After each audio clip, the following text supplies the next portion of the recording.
Before we get into understanding how to deal with the session, let us understand what should we equip with before we get into the session. Number one, we should know what is learning objective of the session.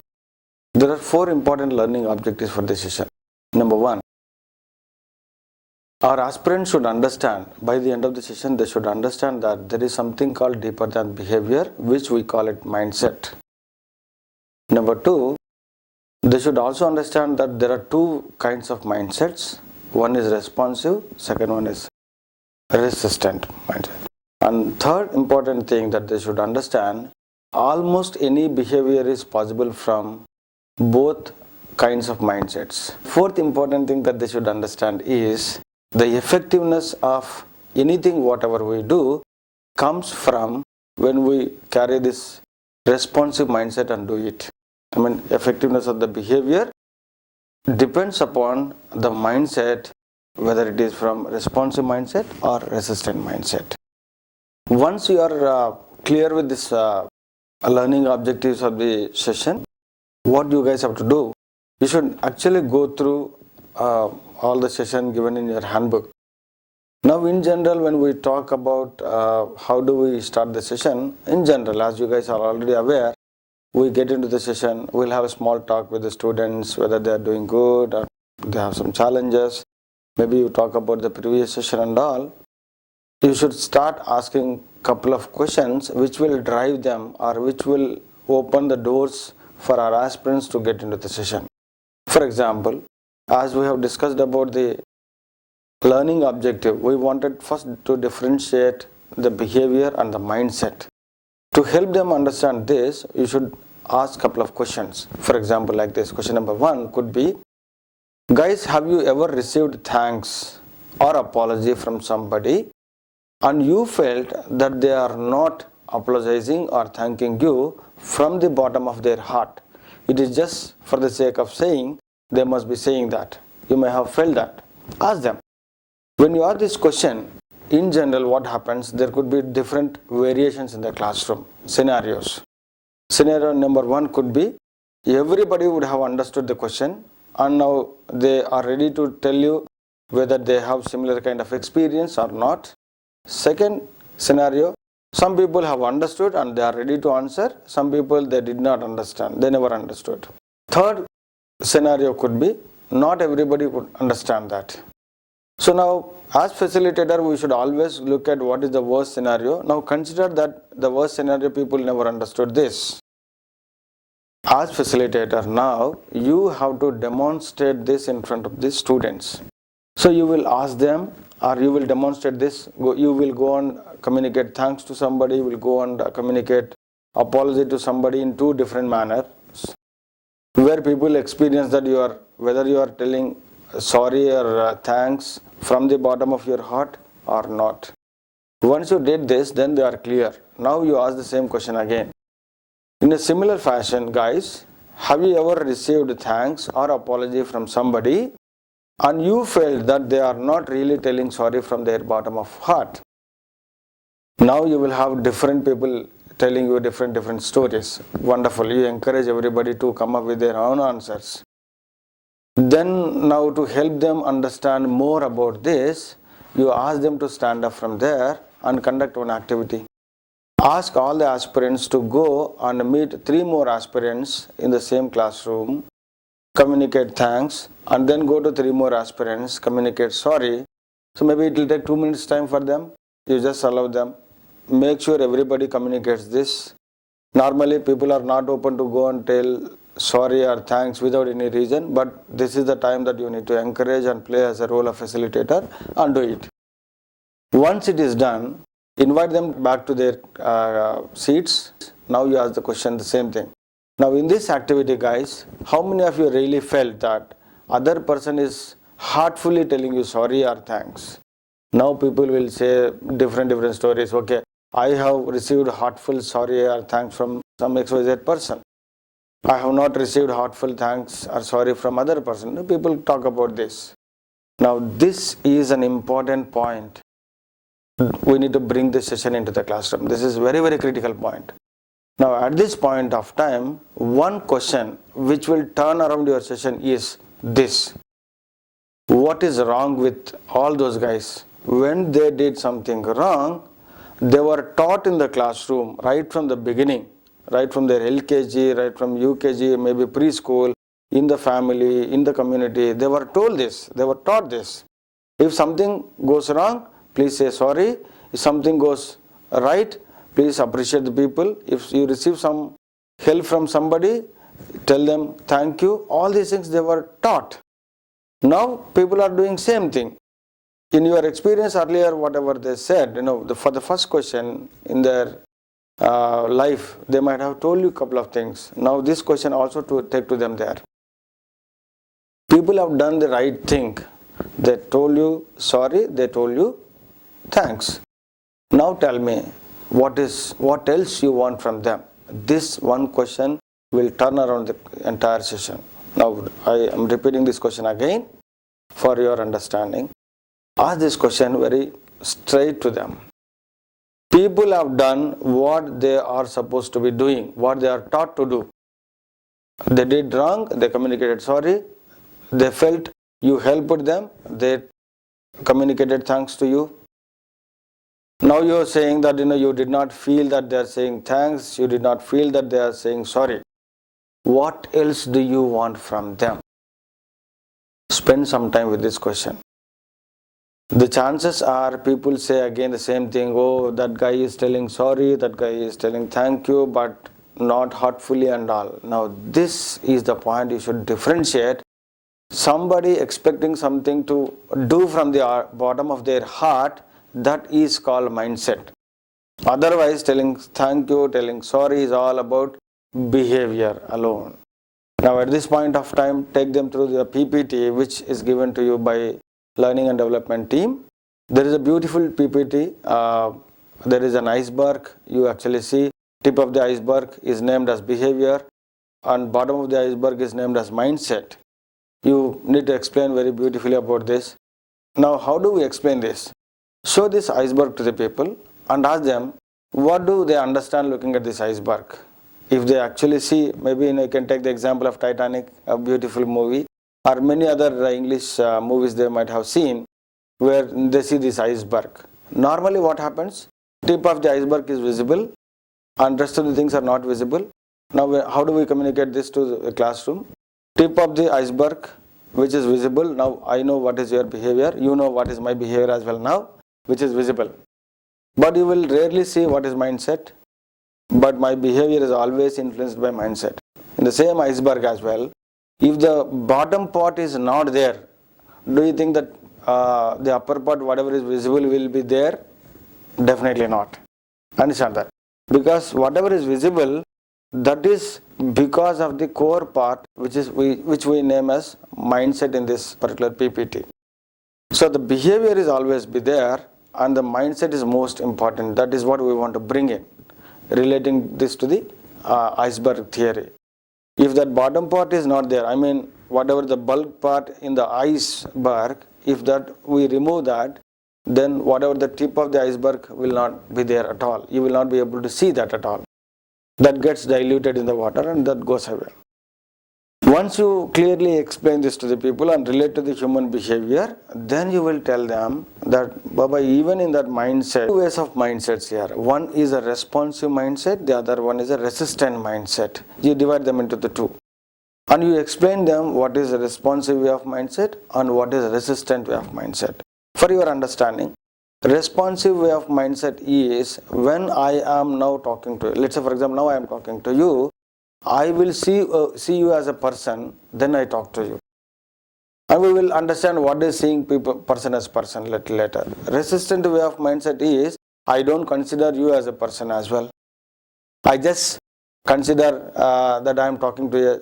For me, talking to a chair and talking to a wall, talking to you, and now talking to this camera, everything is fine. The same thing to me. That is resistant mindset. Now to understand a little deeper in that, when we talk about responsive mindset, anything whatever we do, we see other person as a person.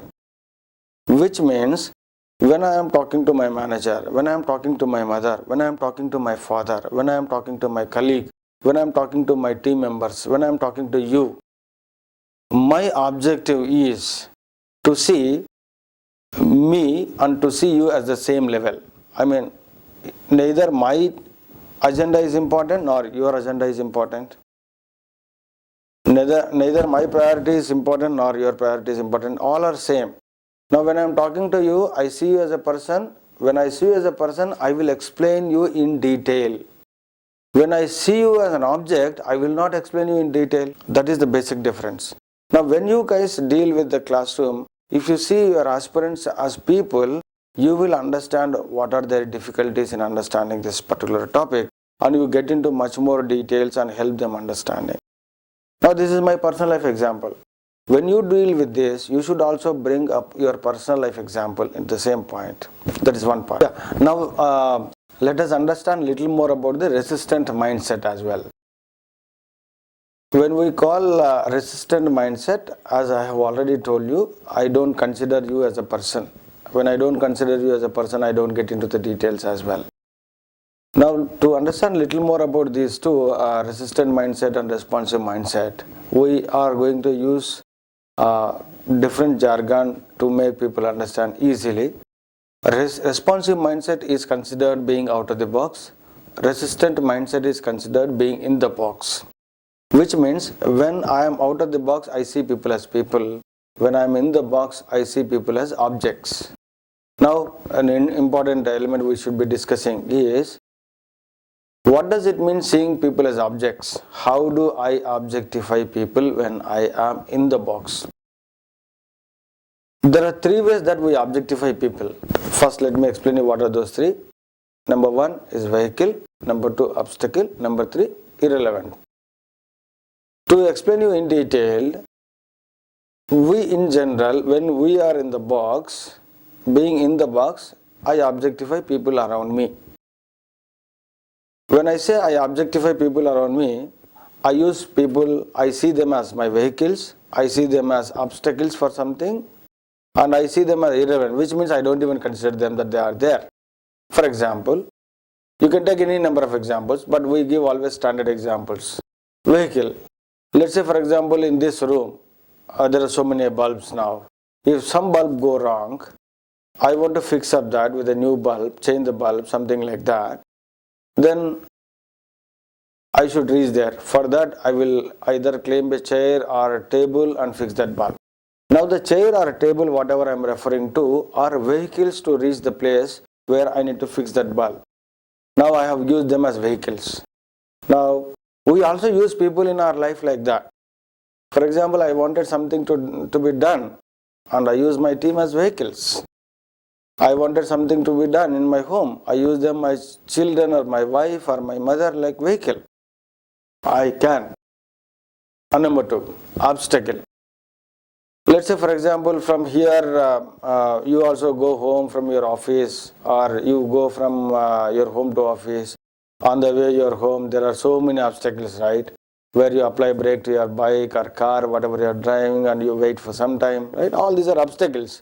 Now you feel irritated when some obstacle is coming. Let's say now, the standard example we talk about, when do I consider that something is obstacle to me? Now in this classroom, I want to go from here to the last, and there are so many chairs in between. Now all the chairs, whatever is coming in my way, they are obstacles for me. Then what do? I remove all the chairs from there and I reach to the end of the classroom or to somebody where I want to go. Now in this scenario, all those chairs are obstacle to me. So now do I consider some people in my life as obstacles? There are many examples I can give you. For example, I want to get some approval from my CEO, and my manager is there in between CEO and me, and my manager is obstacle for some time because my manager asked me so many questions. Right? You need to bring your own examples in the classroom like that. Number three, when I say irrelevant, I don't even consider that there are people in my life. For example, I come to office every day. There are people who wish me every day morning. For example, first one is security guards. The moment I come here, they say good morning sir, good evening sir, good afternoon sir. They're relevant to the time. And when I leave from here also, they say good night sir. And next is the receptionist there. She also wishes me every day morning. But for quite some time I never felt that they are there. They were wishing me good morning, good evening, good afternoon. I never felt that. No, I just came there. I never responded to them that saying good morning back or good afternoon back to them. In this case, I am seeing them as irrelevant, because for me, in my own very world, I don't even consider them they are there. That's one important element. So now in the similar, one simple example for you to deliver in the classroom is, in the same classroom there will be many other objects. For example, there should be some chairs, there must be some charts, there must be some dusters, there must be some different elements in the classroom. Now how many of them notice everything every day? How many of you notice everything every day? I mean, there are so many things and we don't notice, which means they are irrelevant to all of us. For me also the same. In this room, now look at this, there are many things. Now there is a chair, there is a TV, there is a laptop, there are many things, but I don't consider that they are there. Now in that scenario, they are irrelevant to me. In a similar fashion, we also objectify people in our life in three ways. Some people, we see them as vehicles, we use them as vehicles for our own benefit. We don't consider that they also have some emotions, they also have needs, they also have burdens, they also have challenges. We don't respect their time. For us, our agenda is very important, so that we use them to complete our agenda. That is our using them as vehicles. Seeing people as obstacles. I want to accomplish something and there are people asking me questions, they are asking me to do something else as well, they are coming in my way. Now all those guys are obstacles to me. And there are some people who are also working with me in the same office here. I don't even know their names, I don't wish them, I don't meet them. They are all irrelevant to me. This is how we objectify people in our life. Once you explain all these things to your aspirants, now this is the time you should also ask them to reflect in their life. Did they also consider people as vehicles? Or did they also consider people as obstacles? Did they consider some people as irrelevant? Give them some time. Maybe pair work is an important activity you can choose to. Ask people to sit in pairs, ask them reflect and share with their friend when they sit in pairs. So the other person will also do. You as a facilitator, be there with every group and see if they are actually doing the right thing, or are they discussing something else as well. This is an important thing that you guys have to do. Now this reflection part will always allow people to go back and see in their life. Maybe this reflection part will also help you to see whether people have understood rightly or not. Now you as facilitator going to pair and seeing whether they are talking right thing or wrong thing will give you an idea whether they have understood the concept or whether they have not understood the concept. Once the pair work is done, ask them to come back to their own seats. Now, another important element is left there. For example, now with this explanation, people might have come to one conclusion. Oh, seeing people as people means being soft towards them. Seeing people as objects means being very hard to them, not caring them, many things. Oh, if I need to see people as people, I need to obey them. Whatever they say, I need to do that. People might have so many things in mind. Then this is the time for you to make them understand almost any behavior. You remember? Third objective, you remember, right? Third objective for us is to help them understand almost any behavior is possible from both kinds of mindsets. Now this is the time for you guys to help them understand behavior could be hard or soft. Behavior could be anything, almost anything. But it is only effective when the behavior comes from responsive way of mindset, which means being out of the box, either you are soft, either you are hard. That works wonderful. For example, I'll give you some examples from my own life. My son, he's in his +2. He's writing his exams, but he wants to watch 5 hours TV, 6 hours TV every day. He's very, very interested. Now, anyway, World Cup is happening there. He's very much interested in cricket. Though he has exam tomorrow, but he is sitting, he generally sits in front of TV, which I don't agree with. I made sure that he should not watch TV for more than 1 hour. I made it a rule in my home. Now, in this case, I am very, very hard. But just look at, is it helping my son or is it helping me? For me, if my son watches TV more than 1 hour, especially in this examination period, it spoils his entire hard work of 1 year. I know he's a wonderful person, he works very hard, he takes complete responsibility for his own education. Now, I am very hard. For him, I am very, very hard. I am not allowing him to watch World Cup, very important event. But it is in the interest of my son only. For me, for him as well, because his goal is also to achieve wonderful result in his intermediate exams. Now, I am hard, but I am doing all these things in the interest of my son. This is being hard and being out of the box, because when we are out of the box, our focus will be how can I support others, how can I help others to achieve their goals and their objectives. Now, I can also be hard in the same case. I will tell you like this. Now, I am hard. I am not allowing my son to watch TV. But if you ask me, my objective could be, if he gets lesser marks tomorrow, I cannot show my face to my colleagues. If that is my objective, then the focus is here, which means I am in the box. Now, in this case, I am using my son as a vehicle to prove that I am a great father. You get my point? This is how you need to bring in examples in the classroom. Now, this example, I am hard in one way, I am out of the box. In another, same, I am hard, I am in the box. Which means when my focus is on his studies, his betterment, I am of course hard, but out of the box. But when my focus is proving I am a great father and being hard in the same situation, not allowing him to watch the TV, which means I am using my son as vehicle. Hope you got the point. Similarly, you can give examples for being soft, and I hope you got the handbooks. Good number of examples are there. Please refer to the handbook as well.